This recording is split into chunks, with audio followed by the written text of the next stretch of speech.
it's Roxanne here in Arizona. How are you guys doing today? It is a warm and muggy day here in Arizona. My daughter went out for a walk this morning. She goes out every morning really early, and she said it was way more humid today than yesterday. Now, yesterday morning when I woke up, we had a ton of clouds in the sky, and it looked really cool. Today there's like nothing, but I guess it is really humid out there today for Arizona. I think we're supposed to get some monsoon action later in the week, so that'll be nice. Maybe it'll get some rain. I even saw on the news this morning that in the 10-day forecast, there was one day that was under 100 in the next 10 days. We'll see if that sticks and pans out, but wow, what a change that would be. Maybe we're finally getting over the really extreme hot temperatures. We are mid-August. Usually it lasts through September. We'll see. Maybe we'll get over it. But I wanted to talk to you guys. I wanted to broach a new subject. So I was looking at my analytics, and I see that most of the subscribers to my channel fall in the 50 plus age range. Most tend to be in what is traditionally known as boomers. So I want to ask you, are you a boomer? Are you a Gen X? Or are you Gen Jones? What's Gen Jones, you ask? Generation Jones. What is that? What the heck is that? So I wanted to go over, I took some notes because it's a different little micro generation, I guess, falling right between the boomers and Gen X.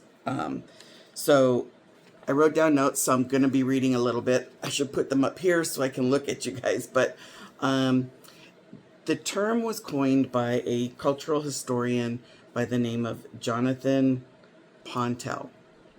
And the microgeneration is for those born between 1954 and 1965. So it's about 9 years in there. We are a blend. Our characteristics tend to be a blend of the boomer idealism and the Gen X pragmatism. Now, always before I had been told I fall into that category of a boomer, but I never really felt like boomer because I tend to like more of the 70s, 80s music. And just, I mean, my generation, I know that Generation X likes to say that they were, you know, the first latchkey kids, the first ones with the computers and the Ataris and blah, blah, blah. Actually, that's us. My mom started working when I was in 6th grade. And so was one of the few families that had 2 working parents. And yeah, I was a latchkey kid starting from 6th grade on. My dad was one of the very first people to get an answering machine. My dad, it was a huge box thing. And it had a big old, like, not a cassette tape, but like a big old VHS tape to play the things. Yeah, we had the VHSs. We played Pong. I remember one of my first jobs as a hairdresser when I was in my early 20s. Yeah, like 2021, was right next door to an arcade. And it didn't have a lot of the, you know, what is that one called? The regular arcade games. It had things like Centipede, Pac-Man, all of that. So my generation had those. What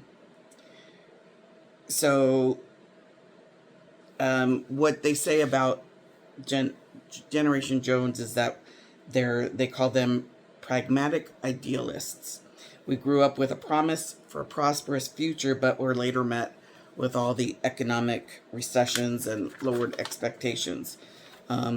We were always jonesing for those unfulfilled expectations. That's where the Jones came from. Boomer optimism, but also pragmatism. We were financially cautious, and that developed out of the economic downturns and oil crisis and things like that. Like I said, we bridged that gap.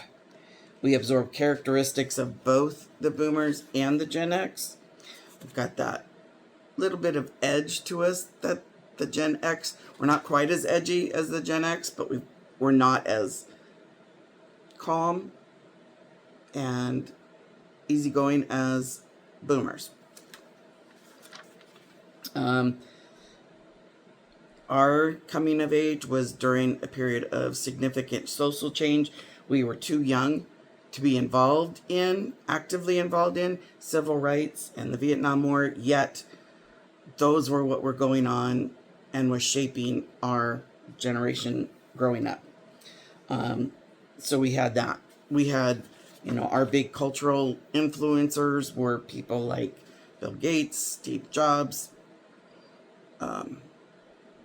what's that guy's name that did Star Wars, Lucas, stuff like that. And then we had impact on the markets because of our buying power. Credit cards really started coming into play when I was younger, when that period there in the 70s, 80s, we started using people started using a lot more credit cards. So it's kind of something that we grew up with as an adult. And so we played that quiet but substantial role in shaping markets and trends. So what are you? Are you a Gen X? Are you a boomer? Or are you, like me, Gen Jones? You get that little bit of sass, but you also kind of keep it simple. Tell me, what are you? I'll see you guys later. God bless.